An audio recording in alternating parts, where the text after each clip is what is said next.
Hello and welcome to Tim Edwards and Sid Sasankan of S&P Dow Jones Indices. Today we're going to talk about the findings of S&P DJI's latest SPIVA scorecards, which measure actively managed funds against their index benchmarks worldwide. Welcome both. So Tim, I'm going to start with hopefully a really easy question for you. What is SPIVA? Well, first, thanks for having me. SPIVA is an acronym. It stands for S&P Index versus Active, and it's the brand name for a series of global scorecards that we produce for the active fund industry. There's actually a lot of data that we publish, all sorts of different analytics, but the most commonly referenced figure is a very simple one. We will look at the universe of actively managed funds, we'll categorize them into appropriate categories like large cap US equities, emerging equities, or government bonds, and then we'll simply report over the last year, 3 years, 5 years, 10 years, how many of those actively managed funds beat the category benchmark. Now, Sid, you recently published the mid-year 2025 scorecards. Can you tell us about some of the key findings you found? Absolutely. So we've got a chart here that gives you the high-level picture. So these are the mid-year results for actively managed funds domiciled in Europe. And what we're looking at here is the cross-category averages across equity and fixed income on the right-hand side. Now, when we think of the first half of 2025, we've been navigating tariff turmoil, we've seen heightened geopolitical risks, we've also been seeing the fluctuating fortunes of US megacaps. And with that, on an absolute and relative basis, the performance of funds has varied significantly depending on the market segment that they're focused on. But what you're finding here is actually the year-to-date results are quite typical. So for equities, we've seen 61% of funds underperforming their benchmark, and for fixed income, 59% of funds underperforming their benchmark on average. But that's year-to-date. Can you talk to us about the longer-term trends? Absolutely. So just looking at that chart, longer term, so looking at the 1, 3, 5 and 10-year numbers, you can see that the further you go out, the more difficult it is to outperform the benchmark. And although the magnitudes are slightly different for equities and fixed income, you can see the trends are quite similar. The other thing to note is these results would look a lot better for active funds if we did not control for survivorship bias. So when you're conducting analysis on 5, 10 years plus, a lot of funds actually are liquidated during that period, liquidated or closed down in that period, usually on the back of underperformance. So it's important to control for that in order to prevent the results being skewed towards the funds that did survive, which might have performed better. And Tim, one thing that strikes me from these figures is that fixed income tends to have a better rate of underperformance. Why is that?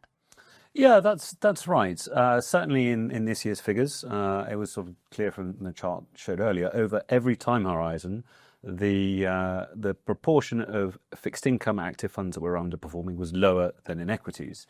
But there are a couple of important things to say about that before we talk about why. The first thing is, yes, a little bit better, but you still saw over every time horizon the majority of actively managed funds underperforming. So better, but still majority underperformance.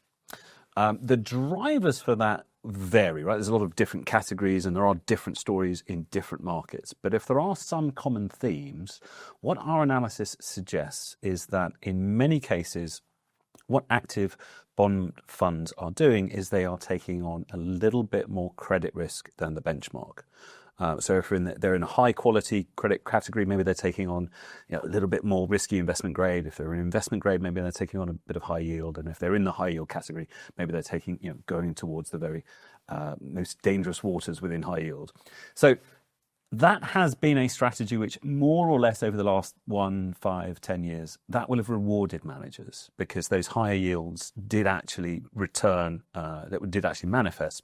However, it can mean that there's a slightly different risk profile for those active funds than there would be for the benchmark, which is typically more diversified and by design is representative of the investment grade or the sovereign space. So we should point out that these are the European scorecards. Sid, why do we have different scorecards for different regions? Yeah, great question. I mean, SPIVA now covers 9 different regions, with Europe and US being the biggest and the most popular, but it is important to have reports for different regions, although the message across the different reports are pretty consistent in that over the long term, it is very difficult for actively managed funds to outperform a benchmark. The reason why we have these different reports is one, to capture the different market dynamics that you might find in these markets. So, for example, the US market will have more US focused categories, and European markets will have more European categories. Another aspect that is very important is accessibility. So, for example, a European investor might find it irrelevant to have US funds included in their SPIVA universe because they cannot access them. So it doesn't make a huge amount of sense to include US funds for a European investor and vice versa. And the final point would be fees. So fees are hugely important when it comes to looking at the rates of underperformance of funds. And these can also differ from region to region. So that's regions, and we talked about taking survivorship into account. But I think one thing we should talk about is risk-adjusted returns. How are you thinking about that? Yeah, so we typically talk about, the underperformance rates, and I think that's probably right. I think the fundamental value proposition of an active manager is that they're going to deliver you market-beating returns.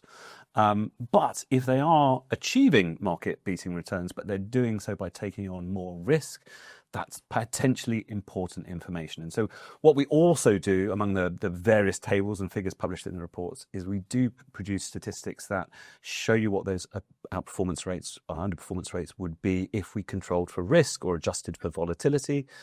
We've also done research extensions, just sort of answering the question, are actively managed funds more volatile or less volatile than the diversified benchmarks that tend to represent the categories?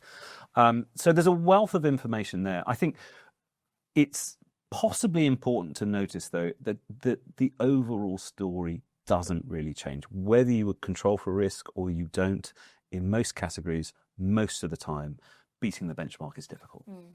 But what would you say about claims of bias in all this? Well, we are an index provider, and this is a report that, in some sense, shows that it's hard to beat indices. So I appreciate the question. Here's what's important. We have been producing our US scorecard for over 20 years. We've been producing our European scorecard for more than 10 years now. Every 6 months, we come out, and if it's good for the active managers or it's bad for the active managers, we publish the statistics. And most years, including in the European scorecard, you will find categories where you're seeing active managers are doing great. And we will report those statistics as well. So we are keen to keep informing the conversation with these statistics. The analysis is fully disclosed, and so you may think we're biased, but we show you exactly how we calculate it. And I think it is important that we keep on reporting these statistics, no matter whether they look favourable or unfavourable to indices. So it's all pretty comprehensive, 9 regions, Sid said, but some categories aren't covered. Why is that? Yeah, that's true. A variety of reasons. I mean, the most trivial reason is there may not be enough funds. Right? We want to have a robust sample. We want to show 10-year statistics, so not just a lot of funds around today, but ideally a universe that we can examine 10 years ago. There are some categories that it's difficult to benchmark. So an example here would be multi-asset funds, balanced or conservative or aggressive. There's not really a consensus yet among the industry as to what the right benchmark is for those funds, and they may not be marketing themselves as benchmark beating. It's more about kind of asset allocation and fitting a certain profile. So sample size, availability of a benchmark, and sometimes also availability of data. And I should say there are funds that we don't have the data on, and this would include private equity and hedge fund, some hedge fund categories. We just don't have the right data sources to do our analysis. And what about active ETFs, Sid? Are you looking at those? Yeah, I mean, it's true. Active ETFs have grown in popularity over the last few years. But I would say the vast majority of active ETFs have a track record that is less than 3 years. And in order, again, some of the points that Tim mentioned, in order for us to conduct meaningful analysis on the performance, you need to have a decent track record for that. And the other point I would mention is Also sample size. So when you start putting these active ETFs into different categories, there aren't enough active ETFs, although there are quite a few now. There aren't enough ETFs, again, to conduct meaningful performance analysis. But I'm sure in time, these things will change, and we'll be watching this space closely. It might be worth adding, ETFs are, among other things, they are also funds. So we do include active ETFs in our analysis. We just don't treat them separately, as Sid points out, because actually over 10 years, there's not really a robust sample size. I mean, and as they're gaining in use and we get more performance figures and longer track records, how do you think that wealth managers can manage expectations for their clients around performance of passives, particularly in light of the scorecards? Yeah, I think just thinking about that question a bit more and thinking about client expectations. So we've seen results coming out from a survey that was done by Cerulli in the US, as an example, where we see that clients seem to care less and less about outperforming a benchmark and more about fees, something that they can perhaps control a little bit more. SPIVA is designed to inform and educate the audience, and it's even in fact used by some active fund managers to look at maybe which markets they should be looking at or focusing on a little bit more closely. I think if I can add to it, particularly on the shorter term numbers, there are dynamics that can make it easy or harder in certain periods or certain markets to outperform, right? What our SPIVA data allows you to do is to look at different geographies, different asset classes, and over the last year or 6 months or 3 years, you say, okay, well, what were my chances of outperforming? How did the industry do?